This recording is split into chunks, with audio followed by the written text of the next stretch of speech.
guys, we're going to go through some of these. Can you guys stop, please?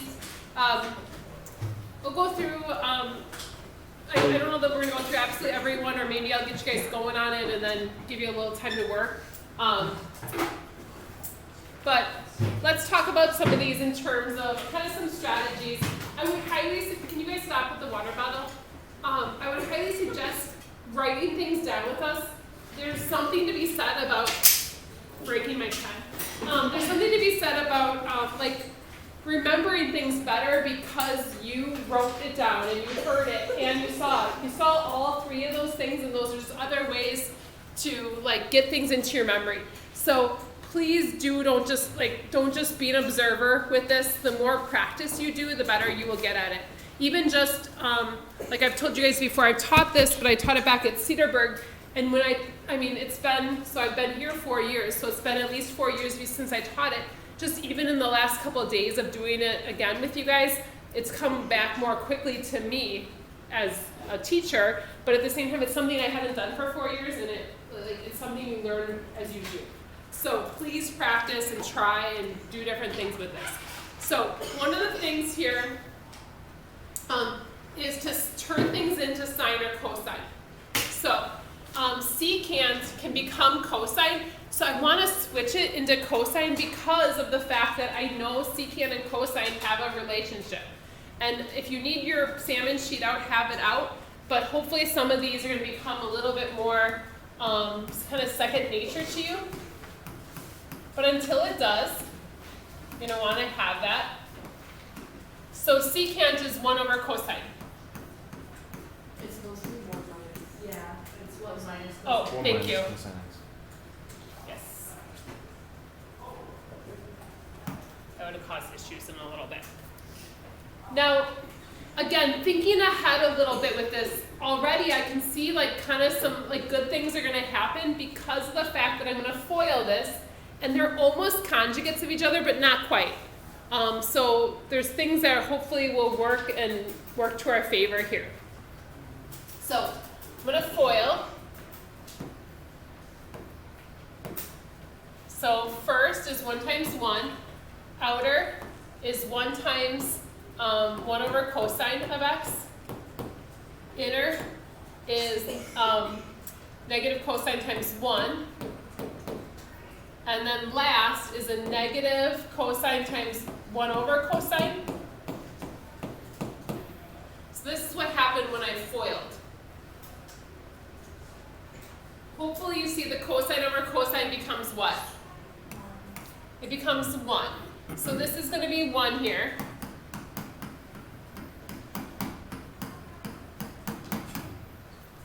Then hopefully you notice the 1's are going to cancel.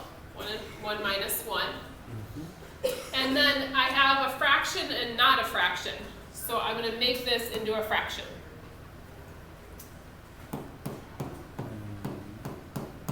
Now I need a cosine on the bottom down here.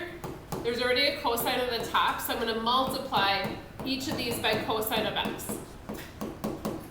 So this will become cosine squared. And I know that cosine squared, sine squared, all those are kind of getting used to that is something that I know is not easy because we're not used to squaring a cosine. It's not something that we've done before. And again, I really suggest if you guys didn't finish the homework, I'm perfectly fine with you guys writing this down. I prefer that over you guys just sitting and watching. It's going to be one more way to get it into your memory. So this ends up being 1 minus cosine squared on top. And then just cosine of x on the bottom. Then I go to look at my sheet, and 1 minus cosine squared just equals sine squared.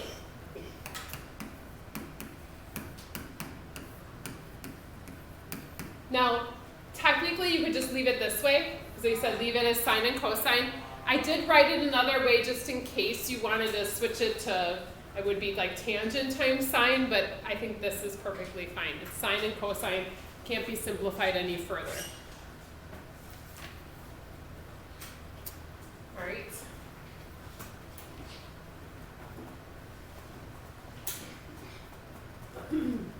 Number 9, there's hardly any work to it, so I don't know if that's, like, I don't know sometimes if it's so easy that you're worried you're doing something wrong, So number 9, I literally have like 2 steps. I don't have much there. Number 9 is almost like looking entirely at your salmon sheet and being able to like notice how things relate there. Or do I need to go back still? No. Great. 1 second. No, that's fine. Yeah. Okay.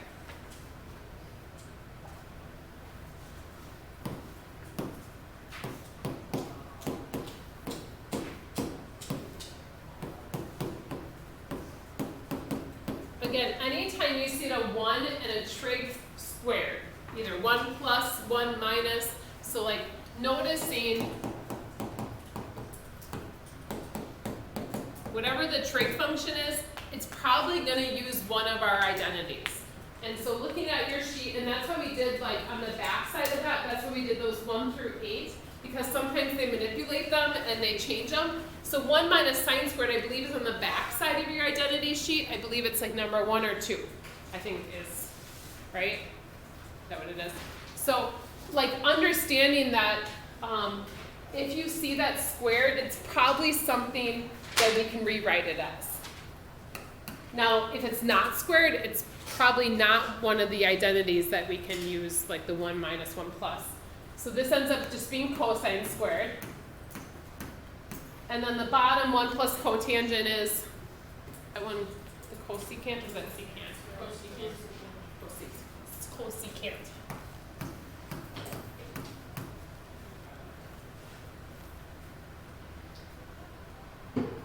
Now, technically, I guess you could argue to leave it this way, but if we're talking about sine and cosine, cosecant is technically 1 over sine squared. So if I multiply by the reciprocal,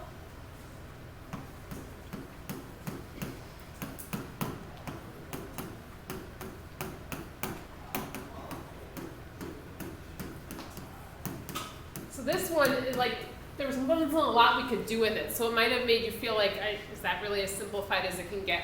And that's why I think actually today's might be our lesson that we're doing today, hopefully will be like a good thing, because what they're going to do for the lesson, or what we're doing as part of our homework, is they're going to tell you what you want it to equal.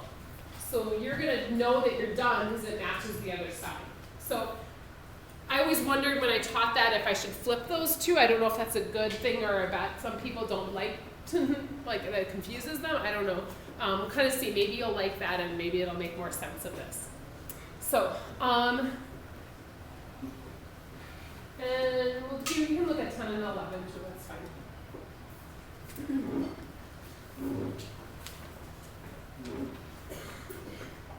And then again, if the first few were a struggle for you, maybe it's worth, when we're working it a little bit, maybe just like talking with me or kind of seeing where you went wrong. Because it sounds like these were kind of overwhelmingly people who got it on the front side maybe didn't get the back.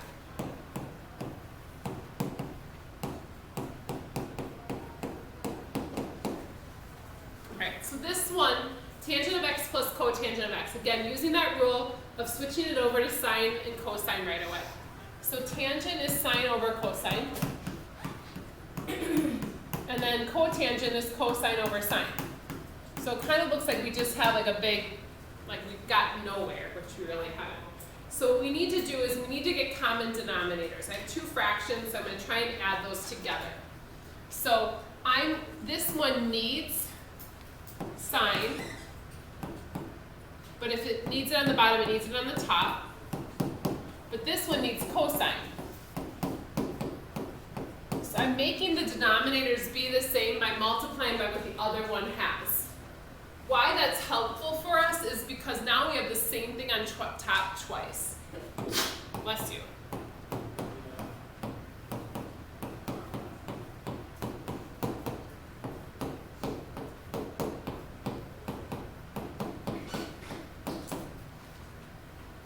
So they have the same bottom, so that means we can add the top.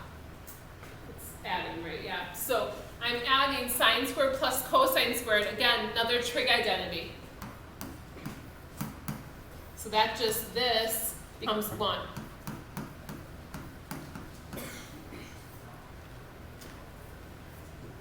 Now again, I'm fine with you leaving it that way. If you're like, I can write it without a fraction, then you could write this as secant cosecant. But that's fine too. If you're like, I don't want fractions, it's not considered simplified or something, then you can feel free to go that one more step. All right. Then number 11, a little bit of forethinking here and trying to like think about what we need to do next.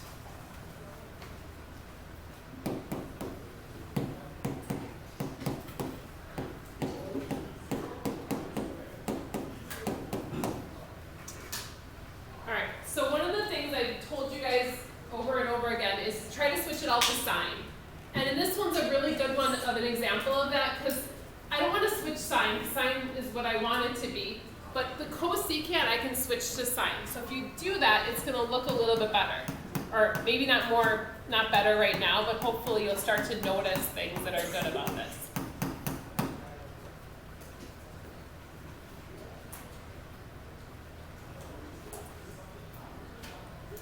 So cosecant's 1 over sine. Now I have parentheses, and if you guys were in algebra class and you had, you can almost not help it but distribute. Same thing here, we're just distributing. Just think about these as algebra problems. So this becomes sine x over sine x minus sine squared. Sine over sine is 1. 1 minus sine squared is one of our trig identities. Yeah, so it should be cosine squared, right? Yeah. So again, if you're still struggling with the front side, like you started it and you can't figure out where you went wrong, then ask. Like, make sure you guys are asking me so you're kind of getting better at this. But you have to get started somewhere. Like, if you get started and I can tell you guys you're headed in the wrong direction, then I can give you a different clue. But if you don't start anywhere, I don't really know what you're thinking at all, and I can't just like force you to think about this. You have to like try things. So again, the sine and cosines are really like good defaults that you should try doing first. Okay? Now some of you guys, if you didn't have the homework completely done and you just did a bunch of these with us, maybe show it to me again in a little bit because if you only have like 2 out of 4, I'll just make it like a little bit late or something. But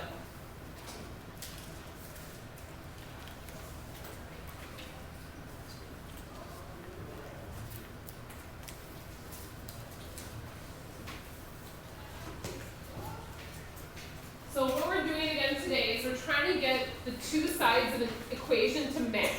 We're not solving, it's going to kind of look like an equation.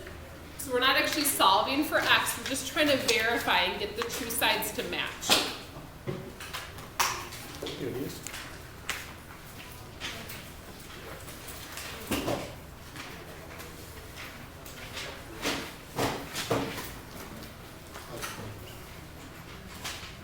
Oh, yeah, blank one? You need another one? Oh. Are there any blank ones in there? No? Okay. Copier was adding like an extra sheet between, it's probably my fault, but. That's okay. Operator here.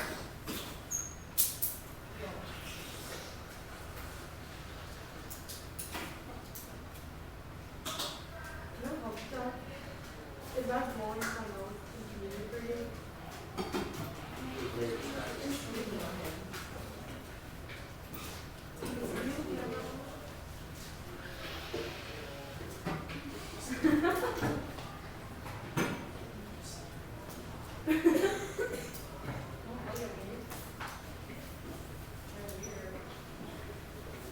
Is it like a problem or just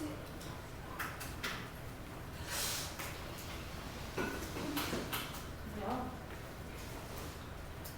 I love being sick. Don't worry, guys. I don't have the lid. Awesome. I have anywhere to get it. Do you mind handing me that hand sanitizer? I do not mind. Thank Yeah. you. Have a good day. So essentially what they're doing here, this goes back to like when you guys were like in geometry and you had to like do a proof that solved an equation. I said you had to show all your steps. You couldn't like skip steps. So this is a time you're gonna have to do that because you're gonna have the answer right in front of you. So you can't say, ta-da, it equals sine of x. Like, awesome. Kind of just even like the homework, if you guys just had the answers written down, I would have guessed that you didn't do the work. You didn't just like come up with, you know, this long trig function equals sine of x. So we have to show our steps. We're gonna make the two sides equal. And I'm gonna give you guys some like hints that I've been saying. So all of these things are not probably new to you, but we're gonna write them all in one place here. Well, a couple of them might be new because of the. So today what we're gonna do is we're trying to get the two sides to match. So if you're looking at like the bottom two examples, again, it looks like an equation. We're not like solving for a variable. I want the left side to match the right side.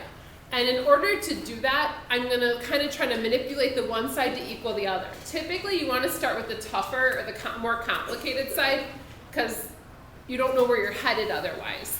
So what I typically say is simplify the complicated side.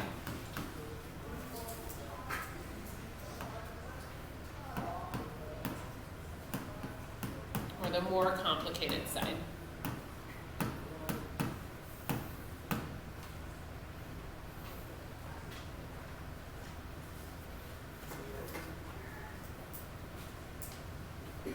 But again, I think today's notes are kind of helpful because you know where you're headed. So it's like you know the end goal. And so if you know where you're headed, if it ends up being sine or if it ends up being cotangent, it kind of is giving you a clue to where you go. So use the other side to help you plan.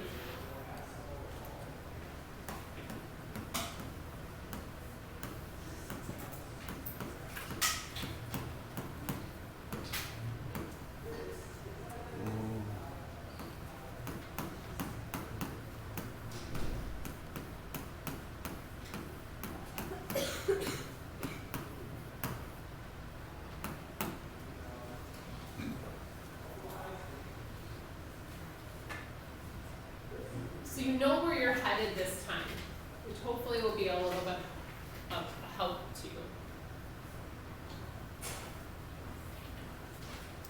So some of our strategies that we've used before, so all of these that I'm going to list are ones you guys have heard me say, is if you don't know what to do, try to switch to sine and cosine. Now I'm not going to say every time that works, but it's usually a pretty safe strategy.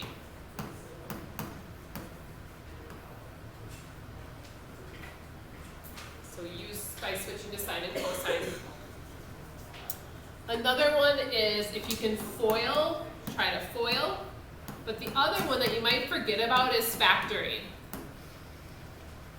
So especially if you're getting to higher powers of the trig function, so if I have and I'm just gonna use trig rather than any of our.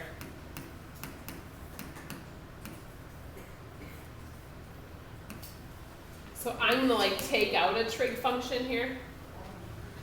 My board would cooperate.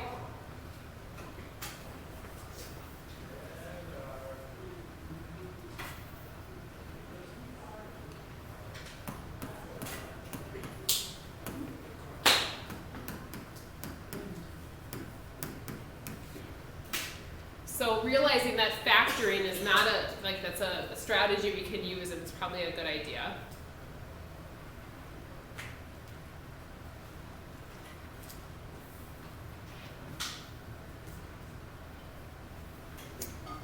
Next one is about fractions.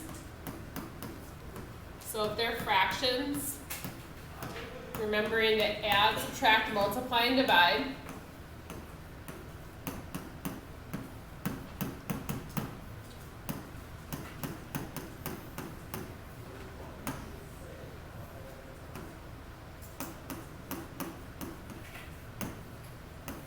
But remember, with addition and subtraction, you need the common denominator.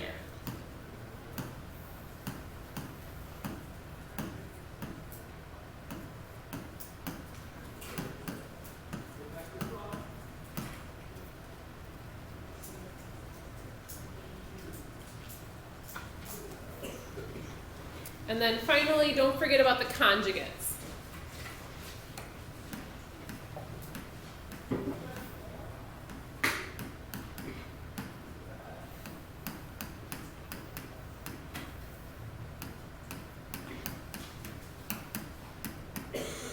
So when we see that, you always want to FOIL.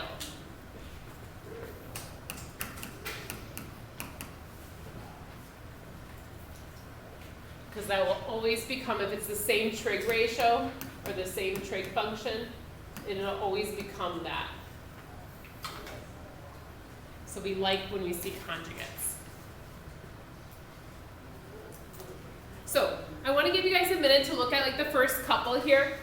See if you can get the left side to match the right. I think both of these are pretty doable. Again, it's just telling you when you're done. You don't have to simplify any further. You don't have to do anything more. Once you get the left side to match the right, you're good.